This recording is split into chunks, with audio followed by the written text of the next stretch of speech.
in 2010, Nigeria had 9 million hectares of forest, 336,000 hectares of which were primary forest. Nigeria has one of the highest rates of deforestation in the world, having lost around 410,100 hectares per year over the period of 2005 to 2010.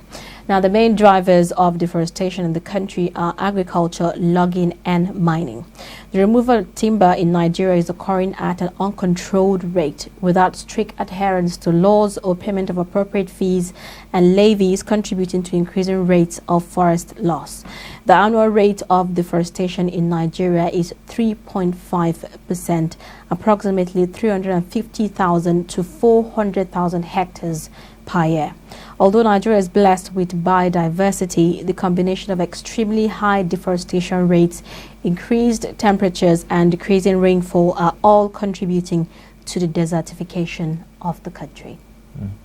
Well, we have in the studio Dr. Yusuf Rigasa, an environmentalist, and he is going to be giving us perspectives on this issue of deforestation. Now, welcome to the program this morning. Yeah, thank you for having me. All right, now let's begin with, we just finished talking about population explosion in Nigeria, and when you talk about deforestation again, is also a factor that affect deforestation, because there's more and more needs for people to settle and to acquire lands and all of that. How has it been an impact on this conversation? Yeah, naturally, is one of the areas that we are defective is in the area of planning.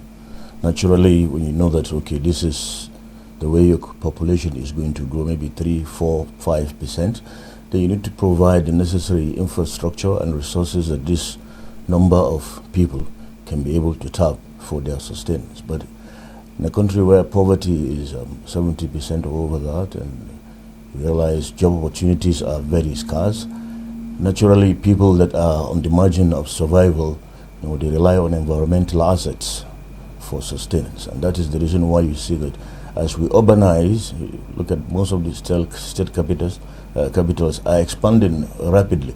And as they expand, this number of people in the cities, they need energy, they need food, they need space, and other environmental assets. And as they tap this environmental asset, naturally, the environment is going to be degraded, and especially for the poor, their main energy and fuel source, is from the forest. And this is the major driver of deforestation in the rural areas. And even in some of our cities, you find out that people cannot even afford cooking gas. Cooking gas is now very scarce. I think as of yesterday, somebody was saying that 2.5 kg, he bought it at the rate of 9,000 naira. Now in a country where the minimum wage is 30,000 naira, just imagine. There is serious competition for fuel wood and charcoal. We move along our highways, it's unimaginable. I could remember that in 2018 at Paris, the president made a commitment that Nigeria is going to plant 15 million trees. Now we're in 2021. How many of those trees are actually on ground? Whether they are on ground or not, people must cook. And the only way and the cheapest way they can get fuel is through, fuel wood or charcoal. And unless we're able to find an alternative, and that alternative very fast, I think in the next 10, 20 years, we may wake up without any forest resource anymore. And as our forest goes, the same sword will also be our wildlife. They will disappear because that is their habitat. So these are some of the major challenges. Now, how does deforestation, affect our environment? Yes, the simplest way to say it is that, forest is a habitat, but for man and other living things. So the less forest you have, it will shorten. The way I look at it, if you look at the impact on human beings, is that it will shorten our life expectancy. If you look at life expectancy in Nigeria right now, it's about 53 years. And because forest generates resources, some human beings know, such as oxygen, quality, environment, and environmental resources. So as they go, the quality of environment will now go down. And that means that the quality of air you breathe will go down. globally, WHO says that we lost about between 7 to 10 million people due to air pollution. And the only natural air filter that we know of are these forests. So when they go, what you expect is that the life expectancy here, will go down maybe to 50 years. And then when you look at other dynamics, other variables, it may even go down, much more. It will even be even lower than 50 years, because you have poverty, and these forests, they give people free resources, because you don't have to go to forests and plant anything. They have fruits, they have leaves, they have roots, they have barks, things that people rely on freely. We used to say agroforestry sometimes. So you don't even plant, you will still get something out of the forest. So as the forests disappear, the environment becomes degraded. And the component of environment, as you know, that are going to be degraded, the first is air quality, as I mentioned earlier, because the trees are the air filter. Now, trees are not only filtering the air, they also play a significant role in terms of soil quality. Where there is no tree cover, that piece of land will be exposed to environmental dynamics such as erosion, flood. They will begin to happen as the land becomes degraded. Human beings must have to move. Without forest, as I mentioned earlier, the wildlife, that is where they live. So without trees, the wildlife will have to migrate if they have an alternative habitat, and if there is no alternative habitat, they die off.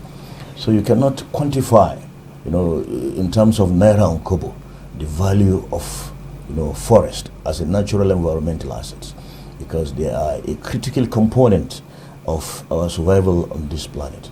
Without forest, for me, I believe that there will be no life. And even if you have a life, it will just be like Mars. When you look at the pictures of Mars, there is no vegetation. And that is the reason why it is not sustainable for human habitation. The only planet for human beings and humanity is the Earth, because this is where forest, vegetation, and other living things can flourish. Okay. All right. Now we have quite a lot to contend with. On the other hand, we are dealing with food insecurity or food inflation, or you may say, as a result of physical security, which is also a problem. More and more Nigerians are having difficulty going to their farms and all of that. And so, how much of a problem is this, for this deforestation issue? Well, if you look at it from one angle, you realize that agriculture is one of the drivers of deforestation, because you need to clear the forest before you can actually practice agriculture. But then it is up to policy formulators to look at the number of population that we have, the amount of forest that we have, and then the amount of food that the country as it in totality has. Because sometimes countries such as Brazil and even us, now that we are trying to drive agricultural productivity through export, then we need to plant more than we can consume of certain cash crops. So we have to create an ecological balance, and on the other hand, try to marry this ecological balance with our economic needs. And in that way, we'll be able to say, okay, this is the amount of agriculture that is allowed, and agriculture is only allowed on this kind of areas, so as to maintain that balance that will be able to give us food security. For me, food security, yes, is very critical, but environmental security, or environmental, how do I put it, ecosystem stability, that's the best way to say it, because you need a stable ecosystem for you as a human being to be able to flourish. Where the environment is not stable, you have a lot of I can call it, say, entropy, environmental disorderliness. And where you have disorder, human beings, they either die or they have to migrate. Just look at the Lake Chad area, because the water is receding. Now we have conflict, and even in the absence of conflict, what I just observed last 2 weeks or so, we have our people from Zamfara, from Sokoto, from Katsina. They are migrating to Ondo State to practice farming. And what are they farming? Vegetables, tomatoes, cabbages, onions, the traditional stuff that they used to farm, up north. So because it's not only because they are not migrating for insecurity alone, they are migrating because their environment can no longer carry their economic needs. So it's very crucial for us to maintain ecological, equilibrium. At the same time, be able to meet our economic or socio-economic demands in order to address the issue of food security. Okay.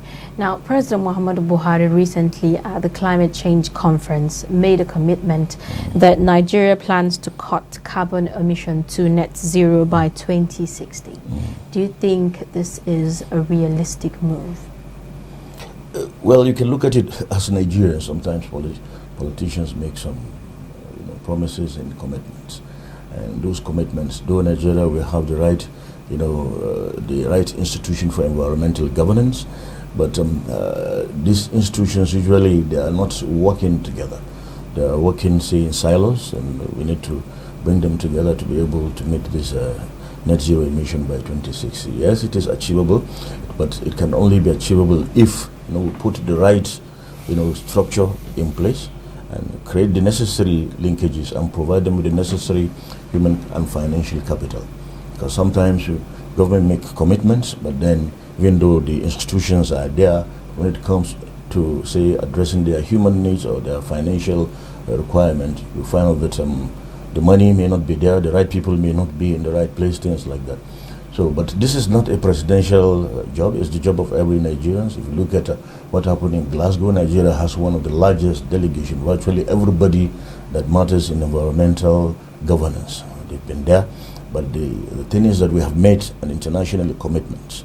So what is left for us is to come back home, sit together, and then clearly define roles and responsibilities, and then make resources available, to ensure that the promise that Mr. President has made, we are able to achieve it by 2060. It is achievable.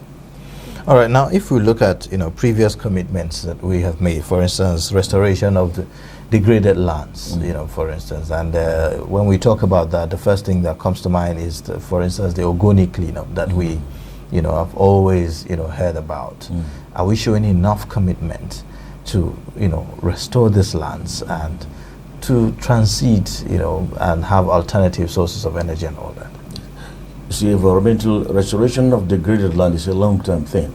Yes, if you look at it from the scientific point of view, if you want to restore a degraded environment, you need to start from the soil, and you need to start, then you move on to restoring the plants, then you move on to restoring the animal population of that particular environment, and then you try to create ecological balance, because in any ecosystem you have dominant species and you have species that just exist at the margin, at the periphery of survival. So for you to be able to restore this ecological balance is something that is very, very difficult, and we have not had the benefit of having the human and financial capital to study environmental restoration long term within our own environment. As I mentioned earlier, restoration is a long term.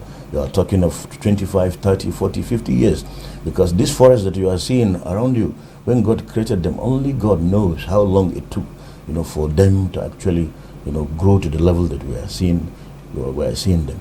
And we need to empower our forest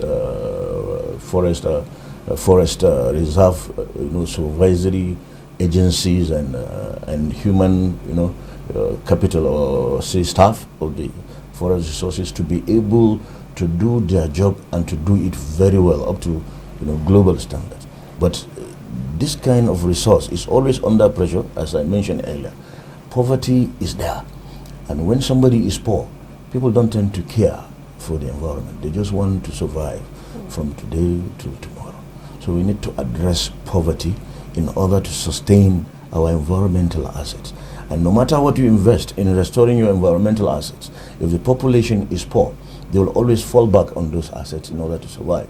So we need to create a balance between maintaining the quality of our environmental assets and bridging inequality and poverty in our population. It's quite a very interesting issue, because here we are. I always refer to the removal of the fuel subsidy that we are talking about. So Nigerians are already panicking.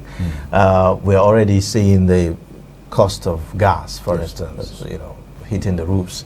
How is this a challenge to achieving this net zero emissions and ensuring that we have a safe environment? If I should tell you my personal opinion, I believe that if you are going to remove the fuel subsidy and the environment has to pay for it, then it is not worth it.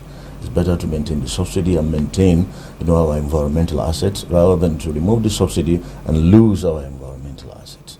So there has to be, this is the challenge of leadership, and we have leaders, and they have access to environmental experts at different levels, so they have to sit down and look at the dynamics. What will be the consequences of removing this subsidy? Already gas is up.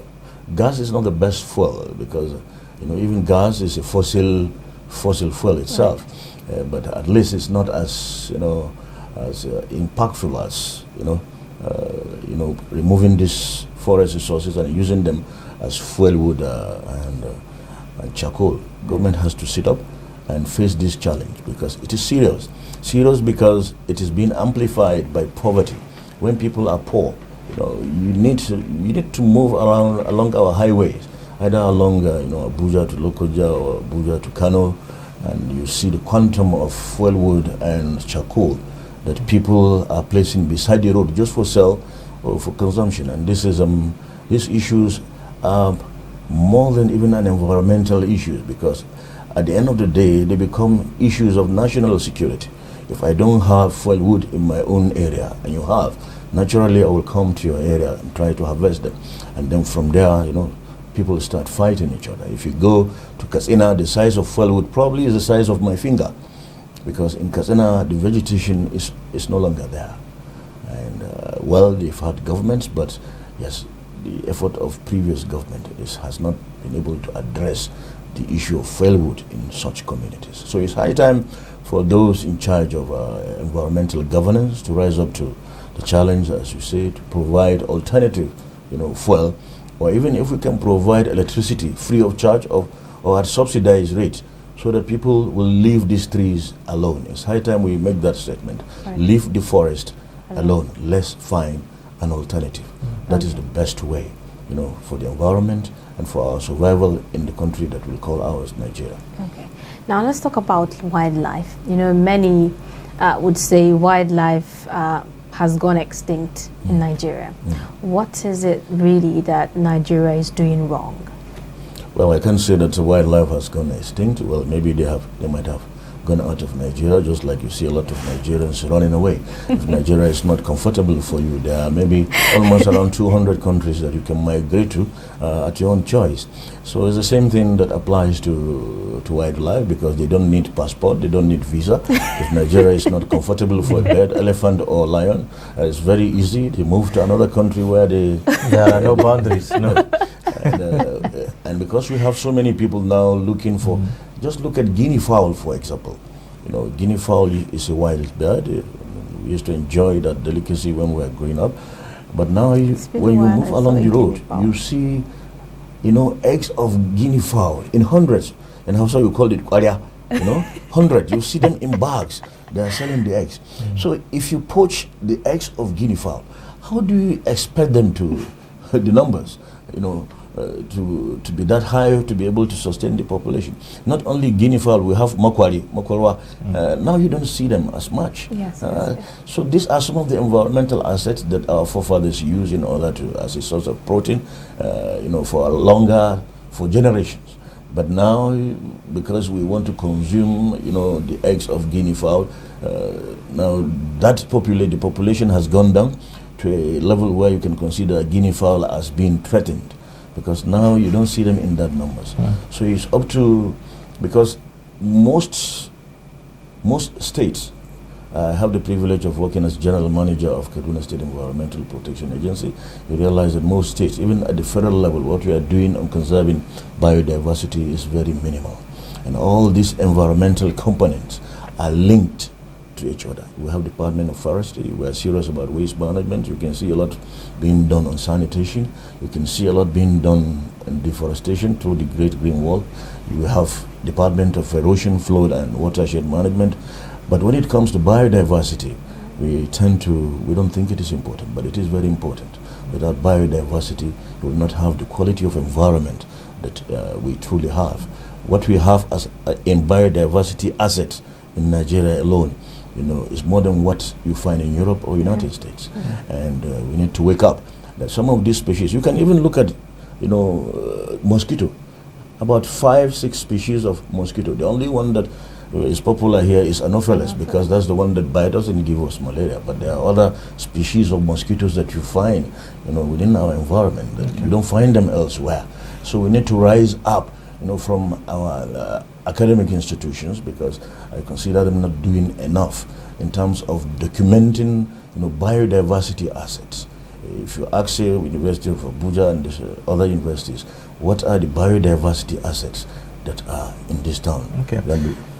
We don't know. Right. So we need to document this biodiversity and educate our children that these are the things that we have, so that collectively we can find a way of conserving them for future generations. Okay.